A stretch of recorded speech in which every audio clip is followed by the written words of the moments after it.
দীপা অর্জুনকে প্রশ্ন করে বলছে, অর্জুন রূপা ভালো হয়ে যাবে তো? এরই মধ্যে রূপার চোখটা বন্ধ হয়ে গেলে দীপা চিন্তিত হয়ে অর্জুনকে বলছে, অর্জুন দা হঠাৎ করে রূপার চোখ বন্ধ করলো কেন? তখন অর্জুন বলছে, ও এত বড় একটা অপারেশন হয়েছে, ও অনেকক্ষণ এখন ঘুমাবে। তখন অর্জুন দীপাকে বলছে, দীপা তোর সঙ্গে আমার একটা কথা আছে। তখন দীপা অর্জুনের কাছে জানতে চাইছে, কী কথা অর্জুন দা, বলো আমাকে। তখন অর্জুন বলছে, রূপার এত বড় একটা অপারেশন হয়ে গেল, কিছু তো একটা ক্ষতি হবে, তুই তো জানিস, আর তোকে তো সবটা জানতে হবে। তখন দীপা বলছে, আমি সব কথা শোনার জন্য প্রস্তুত আছি। এরই মধ্যে সূর্য এসে বলছে, রূপার বাঁ সাইডটা হয়তো প্যারালাইজ হয়ে গেছে, তাই না অর্জুন চক্রবর্তী? তখন অর্জুন বলছে, হ্যাঁ। দীপা এই কথাটা শুনে চমকে যায়, বলছে এটা হতে পারে না। তখন সূর্য অর্জুনকে বলছে, অর্জুন আমি রূপাকে একবার কি চেক আপ করতে পারি? যদি বাড়ির লোক অ্যালাউ করে তাহলে আমি চেক আপ করবো। তখন দীপা রাজি হয়ে যায় যাতে সূর্য রূপাকে চেক আপ করে। তাই সূর্য দীপা রাজি হয়েছে বলে রূপাকে চেক আপ করতে চলে যায়।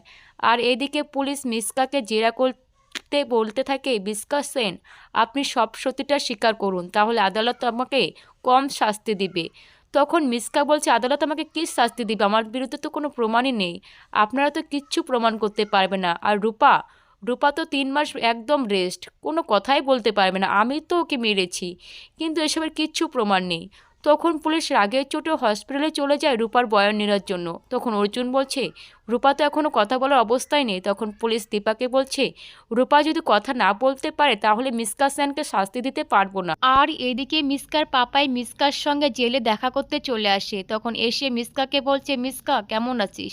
তখন মিসকা হেসে বলছে, আমি ভালোই আছি। তখন মিসকার পাপাই মিসকাকে বলছে, তোর ছেলের জন্য একটুকু মন খারাপ করছে না? তখন মিসকা হেসে তার পাপাইকে বলছে, আমার ছেলে শুধু আমার হাতিয়ার, ও শুধু আমার কাজে লাগার জন্য ওকে আমি পৃথিবীতে এনেছি।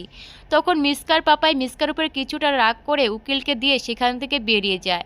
আর এদিকে দীপা রূপাকে জ্ঞান ফেরানোর জন্য অনেক চেষ্টা করে ঠাকুরের কাছে নিয়ে যায়। আর এইদিকে সূর্য মিসকার বিরুদ্ধে অনেক প্রমাণ জোগাড় করে ফেলে বলতে থাকে, মিসকা এবার তো তোর শাস্তি হবে, কেউ আটকাতে পারবে না, তোর ছেলেকে আমিই মানুষ করব। এদিকে লাবণ্য চলে যায় দীপার কাছে সেনগুপ্ত বাড়িতে ফিরিয়ে আনার জন্য, কিন্তু দীপা লাবণ্য সেনের মুখের উপরে বলে দেয়, আমি সেনগুপ্ত বাড়িতে কোনোদিনও ঢুকবো না। তাহলে আজকে এই ভিডিওটা কেমন